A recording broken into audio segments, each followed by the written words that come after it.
دن ایک نئی کہانی، اور ہر کہانی کا اپنا سٹائل، اپنی پہچان کو صرف محسوس نہیں، پہنو۔ Be original, be you. Order کرنے کے لیے وزٹ کیجئے دمتی سٹور۔ رسول پاک علیہ وسلم نے فرمایا، بندہ اللہ کے سب سے قریب اس وقت ہوتا ہے جب وہ سجدے کی حالت میں ہوتا ہے۔ کس کے قریب ہوتا ہے؟ اللہ کے سب سے قریب ہوتا ہے۔ وہ بڑا نیڑے ہے رب کے، بڑا قریب ہے، اس لیے کہ وہ حالت سجدہ میں۔ وہ جب سجدے کرتا ہے نا، اس کی بارگاہ میں جب جھک جاتا ہے، آپ ذرا سجدے کی کیفیت دیکھیں نا، زبان بھی یہاں ہے، آنکھ بھی یہاں ہے، کان بھی، عقل بھی ساری، اس نے سارا کچھ رکھ دیا سجدے۔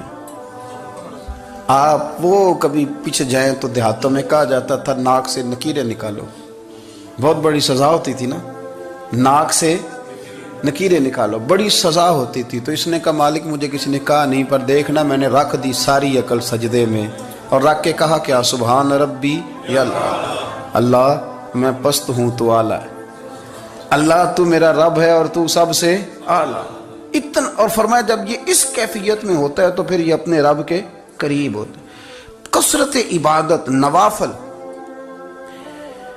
ہمارے ہاں عمرے کی قرآن اندازی محفلوں پہ ہونے لگ گئی ہے، حالانکہ حدیث سے ثابت نہیں۔ میں دوستوں سے کہتا ہوں جائز ہے، کرنی چاہیے، عمرے کی قرآن اندازی جائز ہے، پر کسی حدیث میں نہیں آئی کہ قرآن اندازی کرو عمرہ کرو۔ حدیث میں قرآن اندازی یہ آئی ہے کہ نبی پاک علیہ السلام نے فرمایا تمہیں پتہ چل جائے نا پہلی صف کا ثواب کتنا ہے، تم قرآن اندازی کرو۔ عمرے کی قرآن اندازی کا تو پوسٹر چھپتا ہے، تو یہ والی قرآن اندازی کب ہونی ہے؟ ہونی چاہیے کہ نہیں؟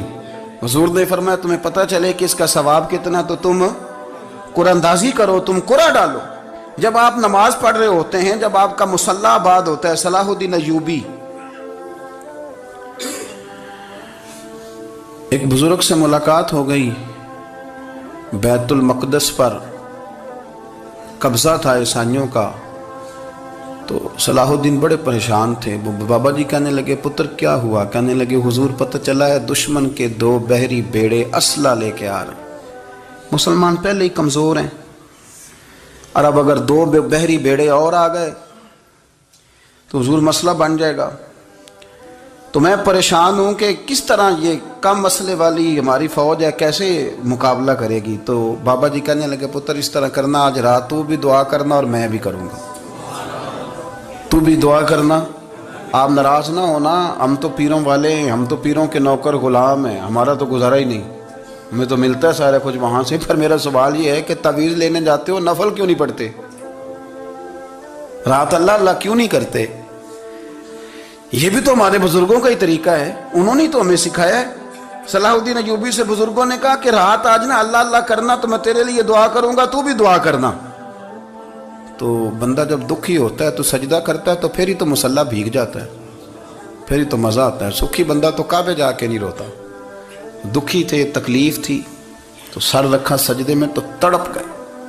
اور وہ بابا جی کہتے ہیں میں مسجد آیا تو صلاح الدین چیخے مار کے رو رہا تھا اور کہہ رہا تھا مالک میں کوئی اپنی شان کے لیے تو نہیں نہ لڑ رہا، اللہ کو میں کوئی قبضوں کے لیے تو نہیں لڑ رہا، مالک تیرے لیے لڑ رہا ہوں، مجھے بے آبرو نہ کرنا، میری مدد فرمانا۔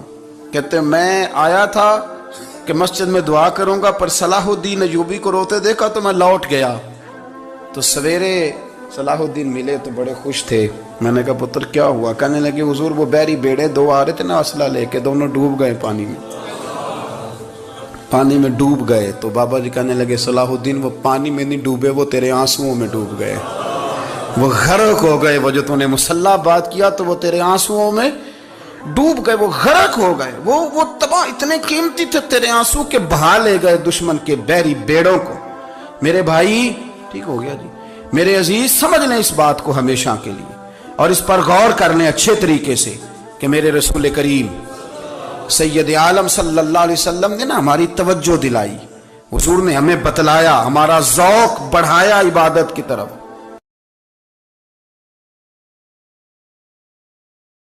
ہر دن ایک نئی کہانی، اور ہر کہانی کا اپنا سٹائل، اپنی پہچان کو صرف محسوس نہیں، پہنو۔